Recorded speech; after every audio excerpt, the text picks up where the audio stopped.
dalam pengembangan kasus suap ekspor minyak goreng ini, apakah tadi memungkinkan untuk menelusuri ataupun membuka peluang adanya tersangka baru, khususnya yang sudah melakukan kerjasama dengan PT Wima tadi? Contohnya misalkan seperti Persis Solo. Dan di sisi lain, apakah juga membuka kemungkinan adanya kemungkinan juga untuk memeriksa Bapak Lut Binsar Panjaitan yang ditengarai membangun perusahaannya bersama-sama di PT Wilmar tersebut, sehingga memang itu mungkin memiliki keterkaitan dan membuka peluang untuk setidaknya menjadi membuka informasi baru atau mungkin keterangan baru. Terima kasih. Silakan Pak. Terima kasih. Jadi kejaksaan ini pasti akan profesional. Kita sudah cukup pengalaman dalam penanganan perkara tipikor yang beririsan dengan undang-undang lain, seperti undang-undang terkait kepabeanan, pajak yang terkait dengan pasar modal, irisan-irisan undang-undang perbankan, kita sudah biasa melakukan seperti itu. Oleh karena itu, dalam tindakan profesional tersebut, maka penyidik kita kendalikan itu dalam proses pemeriksaan baik terhadap saksi maupun tindakan-tindakan penggeledahan, tindakan-tindakan upaya paksa lainnya, hanya satu, itu bertumpu dari kepentingan dan keterkaitan proses penyidikan itu sendiri, termasuk para saksi. Ya, kita tidak melakukan pemanggilan terhadap pihak-pihak di luar kepentingan dari pembuktian.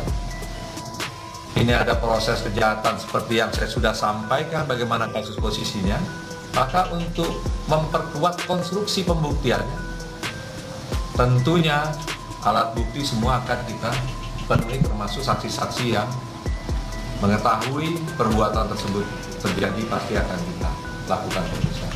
Ya, terima kasih.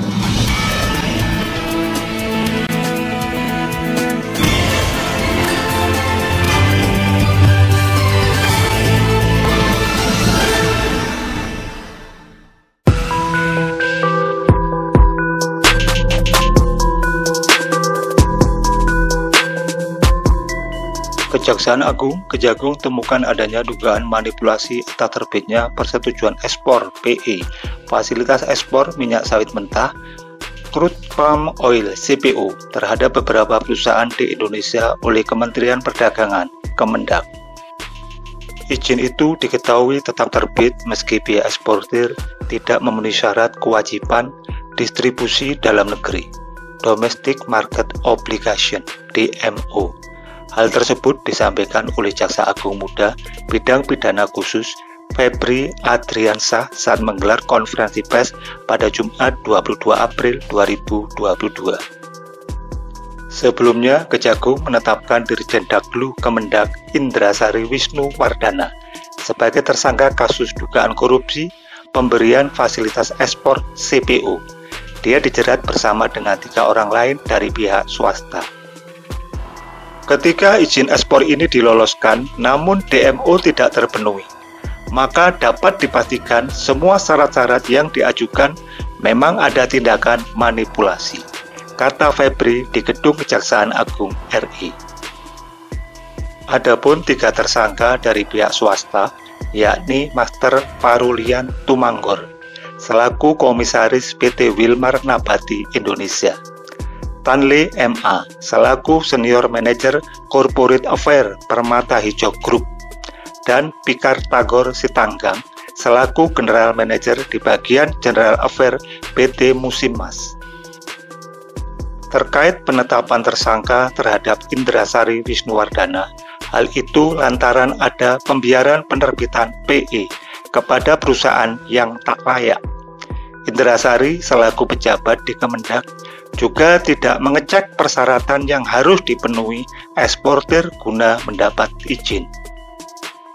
Karena paling mempunyai kewenangan untuk meneliti pengajuan-pengajuan ekspor tersebut. Kenyataannya memang diizinkan, tapi faktanya tidak terpenuhi, katanya.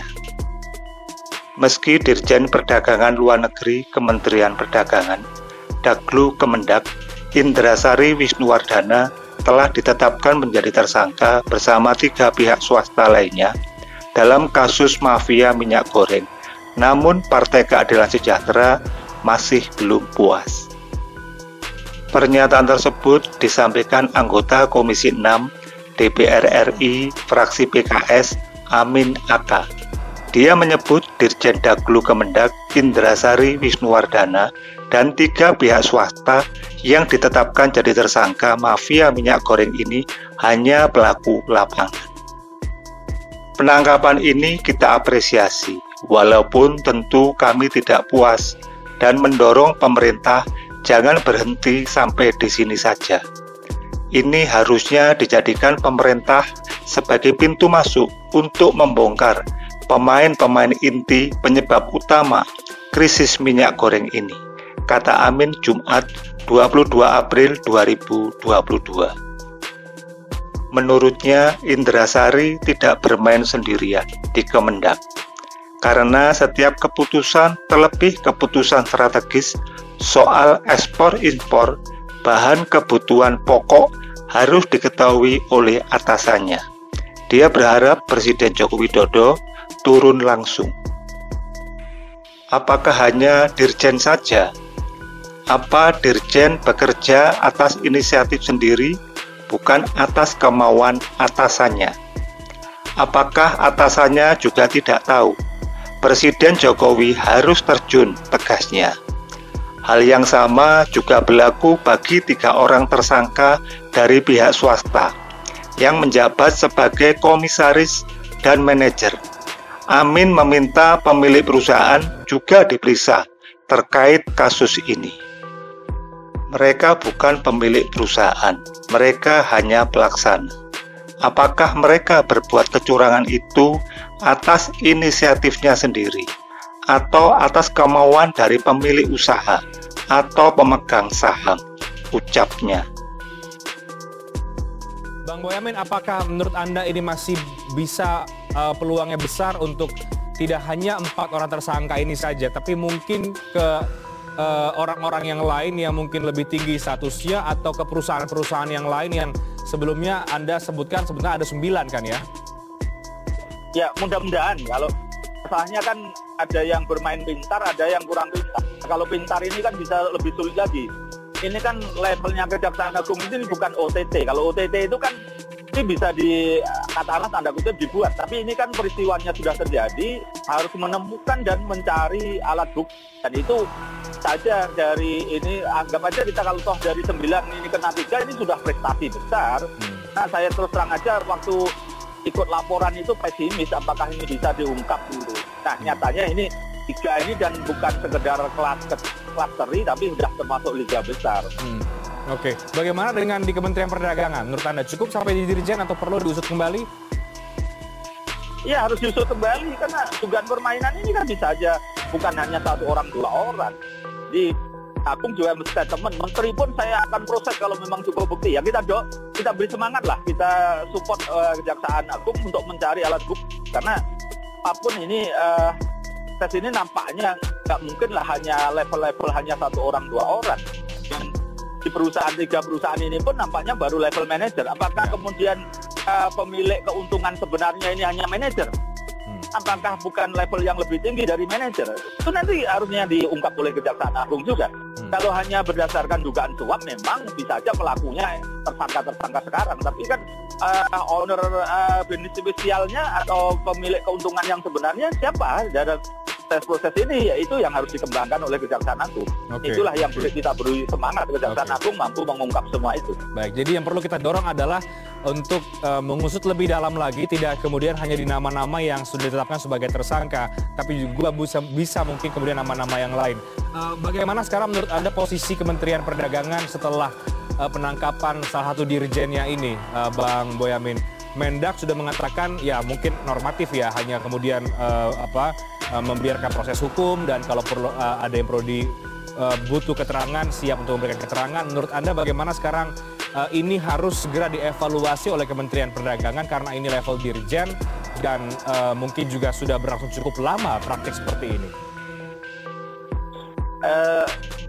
Jadi di perdagangan kalau hanya mengatakan seperti itu, padahal dia juga bagian dari masalah di Kementerian Perdagangan. Artinya dia tidak mampu mengawasi anak buahnya, tidak mampu membuat ini menjadi anti KKN. Bagaimana perizinan ini bisa dipantau dan diawasi sehingga betul-betul diberikan kepada yang berhak dan tidak ada imbalan. Dia tidak mampu memanajemen ini. Menurut saya menteri pun bagian dari masalah. Saya kalau masih hanya level coba bersih-bersih dianggap di level eselon 1 bawah, katakanlah begitu, ya tidak cukup.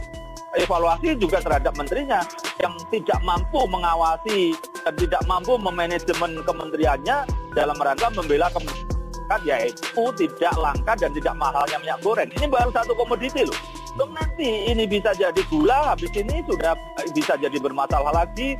Mungkin daging juga sudah harganya sangat tinggi lagi. Ini seperti tidak ada kenaikan harga daging aja, ini seperti angin lalu aja. Ini sesuatu yang menurut saya Kementerian Perdagangan ini harus diisi oleh teknokrat betul, kan diambilkan dari orang-orang yang atau berpraktek melakukan perdagangan. Ini sangat mengkhawatirkan ke depannya. Jadi evaluasi tidak hanya kepada jajaran di bawah eselon 1, tapi terhadap menterinya pun perlu dievaluasi. Dan saya berharap Paduka Yang Mulia Presiden Jokowi dengar suara masyarakat yang betul-betul menderita akibat minyak goreng langka dan mahal ini.